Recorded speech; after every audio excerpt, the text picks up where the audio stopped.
მოდით გადავიდეთ ჩვენს დღევანდელ ბოლოს სტუმარზე და ვიტყოდი რომ საუკეთესო ბოლოსთვის შემოვინახეთ.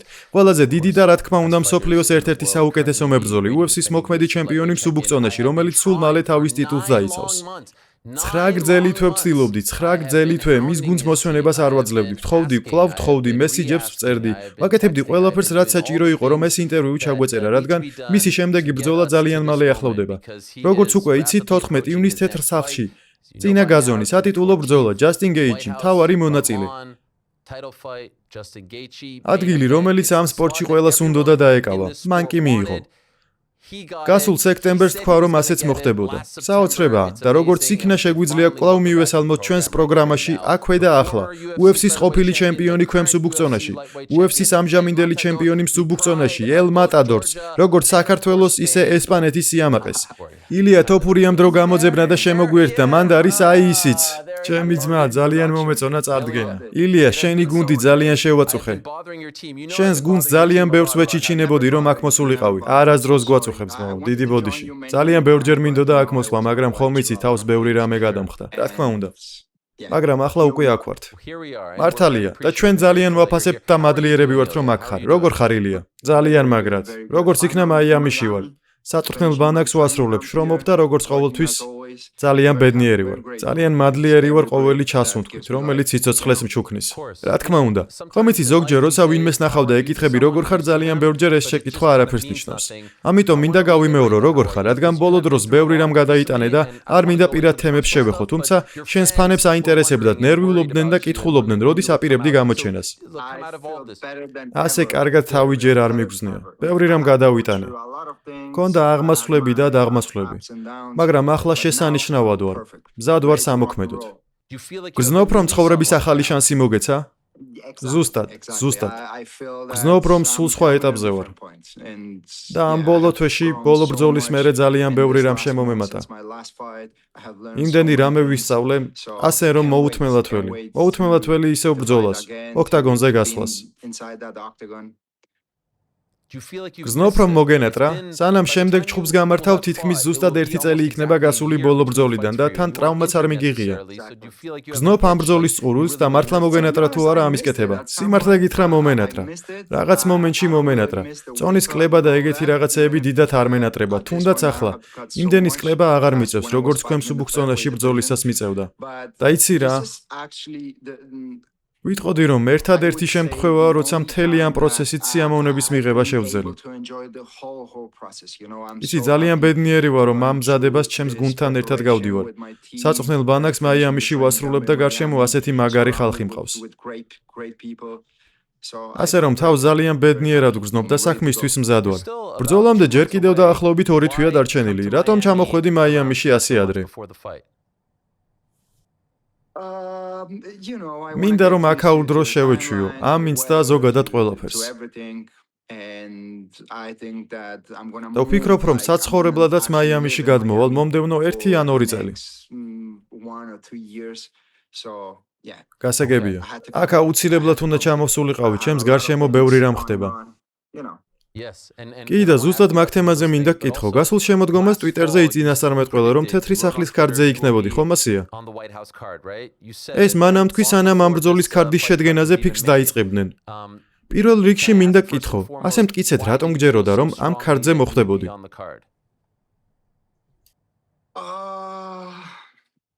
შეიძლება ცოტა ამპარტავნულად ჟღერს, მაგრამ ვგრძნობ, რომ ამჟამად UFC-ში ერთ-ერთი ყველაზე დიდი სახელი ვარ. თუ ისტორიაში ერთ-ერთ ყველაზე დიდ ღონისძიებას ატარებენ, ამ სპორტის ყველაზე დიდი ვარსკვლავები აუცილებლად უნდა იყვნენ ამ ქარდზე. ამ ღონისძიების დაანონსების პირველივე წამიდან ვიცოდი, რომ მანდ ვიქნებოდი. არ მიკვირს ქარდზე რომ ხარ, მაგრამ გეტყვი, რომ შენი მთავარი ბრძოლაში ჩასმა გამიკვირდა და აგიხსნი რატომ. არა იმიტომ რომ არ იმსახურებ, არამედ იმიტომ რომ ეს თეთრი სახლია და ამერიკის დაბადების დღეა. და ვფიქრობ, ძალიან დიდი შანსია ეს ბრძოლა სასტიკი ფორმით მოიგო. არ მეგონა თეთრ სახლს თუ მოუნდებოდა მთავარ ბრძოლაში, არა ამერიკელს ამერიკელი ნოკაუტში ჩაეგდო. პირდაპირ თეთრი სახლის გაზონზე. ხვდები რასაც გულისხმობ სიმბოლური თვალსაზრისით. ასე ვთქვათ, ცეცხლზე თამაშებიან. და შენც არ გაგიკვირდა ხომ ეს გადაწყვეტილება? დიდი სიამოვნებით გაგცემდი პასუხს, რატომ გადაწყვიტეს ჩემი მთავარ ბრძოლაში ჩასმა. სამწუხაროდ პასუხი არ მაქვს. მაგრამ ის კი ვიცი რომ მთავარ ბრძოლაში ვიქნები. ყველაზე მთავარი ესაა. და აშკარაა საკმაოდ დარწმუნებული ხარ რომ ძალიან სასტიკი ფორმით მოიგებ. ბიოგრაფიაც განაახლე. სხვა შემთხვევაში მაგ ღონისძიებაზე არც კი მივიდოდი. საკუთარ თავში ძალიან დარწმუნებული ვარ, ვიცი რომ მოვიგებ. უბრალოდ მოგებით არ მოვიგებ. ძალიან ეფექტურად მოვიგებ. მიხარია რომ ჯასტინ გეიჯის ნაირი მეტოქე მყავს. ის ამ სპორტის ლეგენდაა. ჰაილაითია. მოუთმენლად ველი მასთან ოქტაგონის გაზიარებას. ვიცი რომ ფანებისთვის ძალიან მაგარი ბრძოლა იქნება. და იმედია ის სიამოვნებენ. როგორც წესი, ბოლო დროც როცა იბრძვი ფანების ფავორიტი ხარ ხოლმე. როგორ ფიქრობ ბრძოლის საღამოს, რადგან ამერიკელს ეჩხუბები ყველა მნიშვნელოვანი ადამიანი, ვინც კი დაესწრება შენს წინააღმდეგ იქნება? ამ სპორტში ბევრი ეტაპი გამივლია. აუთსაიდერიც ყოფილ ვარ და ფანების ფავორიტიც. ბევრი პოზიციაში ვყოფილ ვარ, ასე რომ ეს არ მაინტერესებს. რა ხდება გარე სამყაროში? UFC-მ თქვა რომ ეს არ არის პოლიტიკური ღონისძიება. მესმის მათი ლოგიკა, როცა ამას ამბობენ, მაგრამ შენ ესპანეთს და საქართველოს წარმოადგენთ. შეძლებ ამის გაკეთებას თეთრ სახლში? ესპანეთის პრემიერ-მინისტრი არ არის ამჟამინდელი რეჟიმის ყველაზე დიდი გულშემატკივარი. სახლში თუ გისვამენ კითხვებს, როგორ აპირებ ესპანეთის წარდგენას ამერიკის ასეთ მნიშვნელოვან ადგილას? კითხვა ბოლომდე ვერ გავიგე. დროშის წარების უფლებას თუ მოგცემენ, შენი ქვეყნის წარდგენის უფლებას მიუხედავად იმისა, რომ ღონისძიება ამერიკას ეძღვნება? სიმართლე გითხრა, ეს დეტალები არ ვიცი, წარმოდგენა არ მაქვს. UFC-ს სრული განრიგი ჯერ არ მინახავს. წესით ღონისძიების სრულ წესებს გვიგზავნიან ხოლმე, მაგრამ ჯერ მსგავსი არაფერი მიმიღია. როცა ჯასტინის და პედის ბრძოლას უყურებდი. პედის თქვენ შორის დაძაბული წარსულის გამო ხომ არ გულშემატკივრობდი და გინდოდა შემდეგი ბრძოლა მასთან გქონოდა. ზოგადად ისეთი ტიპი ვარ გონებაში ვფიქრობ, რომ რაც არ უნდა მოხდეს ჩემთვის სასარგებლო იქნება. თუმცა ხო, რაღაც მომენტში პედის გულშემატკივრობდი, რადგან ვფიქრობდი, რომ მასთან ბრძოლა ბევრად მასშტაბური იქნებოდა, ვიდრე ჯასტინთან ჩხუბი. თუმცა ყველაფერს თავისი მიზეზი აქვს. ხვდები რასაც გულისხმობ? გაგიკვირდა ბრძოლა ასე რომ წარიმართა? ცოტათი გამიკვირდა. გამოკვირვა იმ ფაქტმა თუ სინამდვილეში როგორი ცუდი მებრძოლია პედი. ამას არ მოველოდი ალბათ, გეგონა მოიგებდა. სიმართლე გითხრა ველოდი რომ მოიგებდა. ველოდი რომ ჯასტინს წააქცევდა, ან არ ვიცი სხვანაირად იჩხუბებდა. ნამდვილ ჩხუბს მოველოდი. რაც მაგ ბრძოლაში ოქტაგონზე გააკეთა, ნამდვილად გამაკვირვა. მართლა დაამტკიცა რომ ერთ-ერთი ჩვეულებრივი სოსისია. როგორ ფიქრობ, შეძლებს აქედან გამოძრომას? რისგან გამოძრომას? წაგებისგან? რა თქმა უნდა, მაგრამ როგორ უნდა შეიძინოს ის უნარები და ტექნიკა ამ სპორტში? ეს პრაქტიკულად შეუძლებელია. უნდა მოკვდეს და ხელახლა დაიბადოს. როგორ ფიქრობ, ოდესმე თქვენი გზები ისევ გადაიკვეთება? თითქოს ამასთან ძალიან ახლოს იყავით, თუმცა ახლა აშკარად სხვა ტრაექტორიაზე ხართ. შენი აზრით, რაღაც ეტაპზე ოდესმე შეხვდებით მას? ახლა ის ძალიან შორსაა, ძალიან შორს. პედი ჰორიზონტზე საერთოდ ვერ ხედავ. კეთახმები. საერთოდ აღარ ჩანს. ნახვამდის პედი. ოქტაგონზე შესვლაც კი არ დამჭირვებია მის დასამარცხებლად. ასე რომ სიმართლე გითხრა, ეს კიდევ უფრო სასიამოვნოა. ცხადია, ისლამთან პოტენციურ ბრძოლაზე ბევრი რამ ითქვა. ამასთან დაკავშირებით მინდა კითხო. 14 ივნისს ეს ბრძოლა რომ შემდგარიყო მსუბუქი წონის ტიტულის დათმობა ხომ არ გიწევდა შემთხვევით? რა თქვი?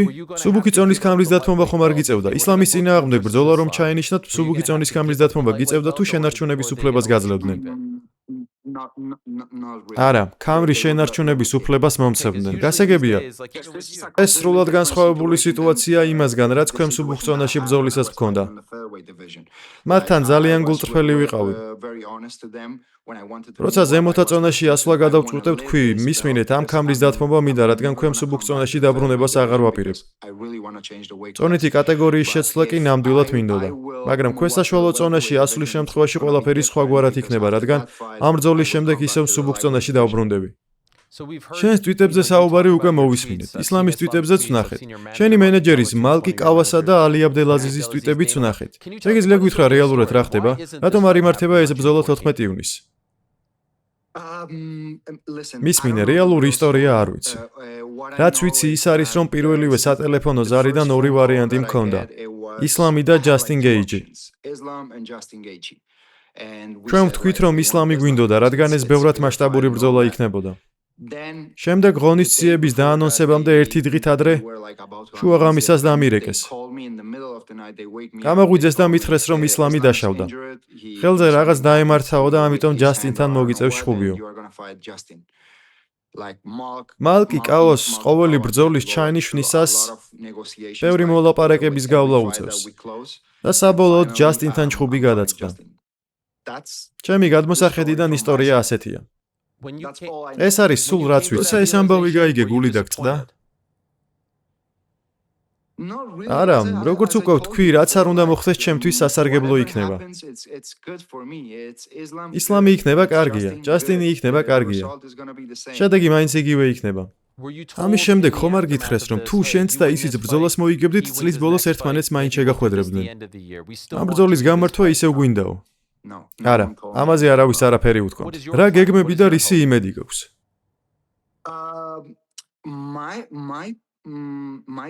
როგორც სპორტსმენს ყოველთვის დიდი მწვერვალების დაპყრობა მინდა. და მესამე ქამრის მოპოვებაზე დიდი რაღა უნდა შეძლოს სპორტსმენმა. ამიტომ ჯასტინთან ქამრის დაცვას და შემდეგ ქვესაშუალო წონაში ასვლით მესამე ქამრის მოპოვების შესაძლებლობას დიდი სიამოვნებით მივიღებდი. ეს იდეალური სცენარი იქნებოდა, მაგრამ ვინ იცის. 77 კილოგრამში ასვლის და წარმატების შემთხვევაში იქ დარჩენა ხომ არ გენდომებოდა. აუცილებლად წარმატებული ვიქნები. ოდის გიხდი. იქ დარჩებოდი თუ ისე უკან დავბრუნდებოდი. ფიქრობ, რომ სუბუქი წონა შენთვის საუკეთესო კატეგორიაა. სუბუქი წონა ჩემთვის საუკეთესო კატეგორიაა. ეს ის წონაა, რომელსაც ვეკუთვნი. თუმცა ვინ იცის? ვერასდროს წარმოვიდგენდი ერთ დღეს ქვესაშუალო წონაში ასვლა თუ მომინდებოდა, მაგრამ ახლა ნათელია მთლიანი სურათი. რამაც ზემოთა წონაში ასვლა მაიძულა, რადგან ქვესაშუალო წონაში არის ტიპი, რომელიც მსუბუქ წონაში იბრძოდა და ყველასთან დომინირებდა. ფიქრობ, ამ ბრძოლის ნახვა ყველას უნდა. არავინ იცის ხვალ რა მოხდება, მხოლოდ ის ვიცი, რომ მზად ვიქნები. როგორც კი შესაძლებლობა გამოჩნდება, მზად ვიქნები. სუბუქი წონიდან იმიტომ ხომ არ წავიდა, რომ შენთან ჩხუბი არ უნდოდა? არ ვიცი. არ მინდა ისეთ რამეში დავადანაშაულო, რაშიც 100% დარწმუნებული არ ვარ, ხომ გესმის? არ ვიცი ზემოთა წონაში რატომ ავიდა, მაგრამ ვის ადარდებს? არ მაინტერესებს. კარგი, შემიძლია გულწრფელი ვიყო, ილია? ეს მართლაც მაგარი ბრძოლა. შენი და არმანის დაპირისპირების ხილვაც ძალიან მინდა. შენი ზემოთა წონაში ასვლის იდეაც შესანიშნავია, თუმცა ვფიქრობ, რომ 14 ივნისს არმანი შენ უნდა გეჩხუბებოდეს. ფიქრობ, ის ნომერი პირველი პრეტენდენტია, რას ფიქრობ ამაზე?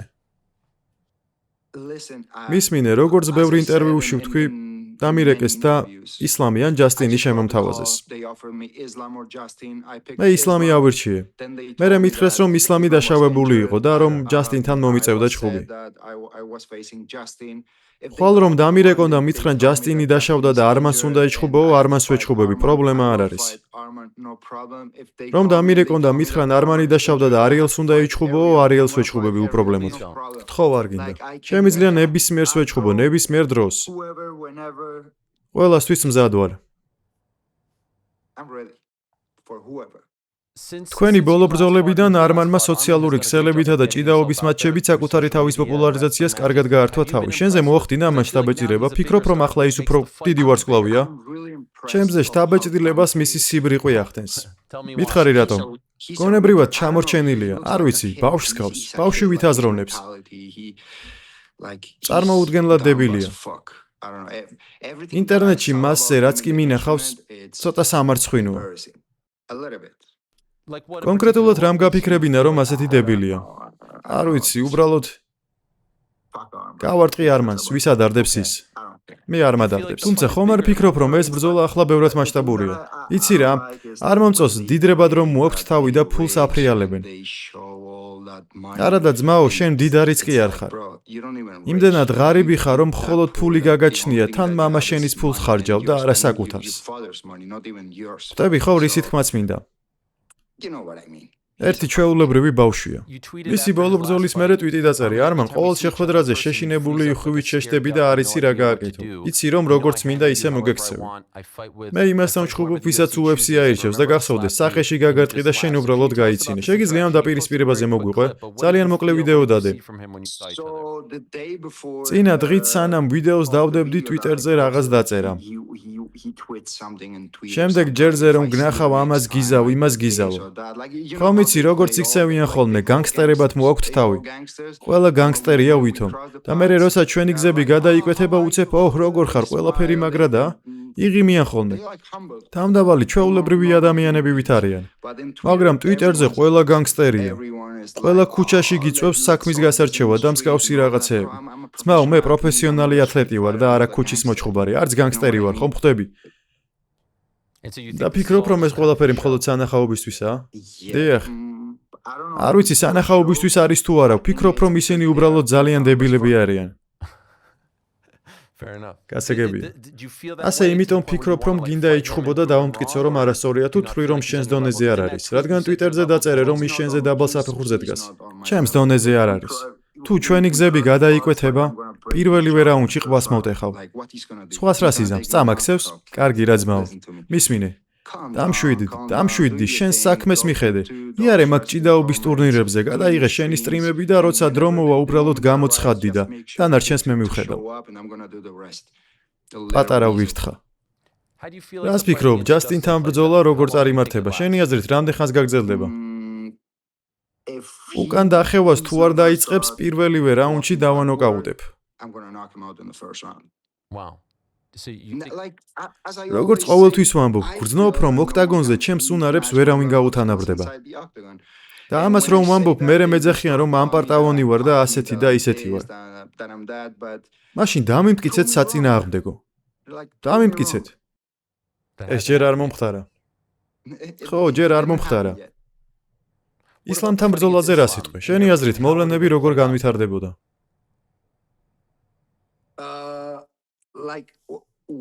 როცა ვინმესთან ბრძოლის შესაძლებლობა მეძლევა ყოველთვის ვფიქრობ, რა შემიძლია გავაკეთო მსოფლიოს გასაოცებლად. ამიტომ ისლამთან მიმართებაში ვფიქრობ, სამყარო რომ გავაოცო, საბმიშენით უნდა მოვუგო. და ვფიქრობ რომ სწორედ ეს მოხდება. პარტერში გადავიყვან და საბმიშენი დავამარცხებ. ადრეულ რაუნდებში ხო, შენი პრომოუშენივით. მისმინე. ვიცი რომ გულში შეიძლება ეს ცოტა უცნაურად ჟღერდეს. რომ როგორ შეიძლება ის პარტერში გადაიყვანო, ან როგორ უნდა მოვუგო საბმიშენით. ამიტომ ნუ გაგიკვირდება, როცა ამას საკუთარი თვალით ნახავ. ეჩვიც არ მეპარება რომ იცოდე, უბრალოდ ყოველ დღე ვერ მოისმე ვინმე თქვას გავალ და ისლამ ახაჩევს საბმიშენით მოუგებო, ის ხომ ასეთი მაგარია განსაკუთრებით პარტერში. კარგია, კი, ყველა კარგი მებრძოლია. ჯასტინიც კარგია, ალექსიც, ჩარლზიც და მაქსიც. ყველა მაგარია, მაგრამ მე სხვანაირი ვარ. გასაგებია. ყველა დროის საუკეთესო. მართლა? ასე ფიქრობ? არა. საერთოდ არა, მგონი ასე ფიქრობ. არ მიყვარს საკუთარი თავის სპორტის ისტორიაში საუკეთესოდ შერაცხვა. ყოველთვის მირჩევნია რომ ეს გადაწყვეტილება ფანებს მივანდო. სწორედ ისინი იღებენ მსგავს გადაწყვეტილებებს. შენი აზრით, pound for pound რეიტინგში ნომერ პირველი ხარ? რა თქმა უნდა. კი არ ვფიქრობ ეს დანამდვილებით ვიცი. შენი ბრძოლიდან ერთ თვეში როგორც ჩანს კონორ მაკგრეგორი ბრუნდება და თამამად შეიძლება ითქვას რომ თქვენი დაპირისპირება UFC-ს ისტორიაში ყველაზე მასშტაბური ბრძოლა იქნებოდა. ამაზე თუ გიფიქრია, შენს გეგმებში შედის? ალბათ, შეიძლება, ჩემს გეგმებში არ შედის, მაგრამ ამ ბრძოლას თუ შემომთავაზებენ, ნახოთ. გააჩნია კონორი რა ფორმაში იქნება. თუ მომდევნო ბრძოლას მოიგებს და კარგად დაბრუნდება, მერე კი ამ ბრძოლას შემომთავაზებენ, ნახოთ. თავად არ მოითხოვ ამ ბრძოლას? მსგავსი შესაძლებლობებისთვის კარს არაზროს ვხურავ, ხომ ხვდები რასაც გულისხმობ? შეიძლება პოპულარობით ერთ დონეზე არ ვართ, ის უფრო პოპულარულია და ბევრი იცნობს. მაგრამ სპორტული კუთხით, ყველამ ვიცით რომ მისი კარიერა თითქმის დასრულებულია. როგორ ფიქრობ, მაქს მოუგებს? ვერ გაიგებ. მეგონა მაქსი ჩარლზს მოუგებდა. მაგრამ სრული დომინაციით წააგო. ასე რომ არ ვიცი.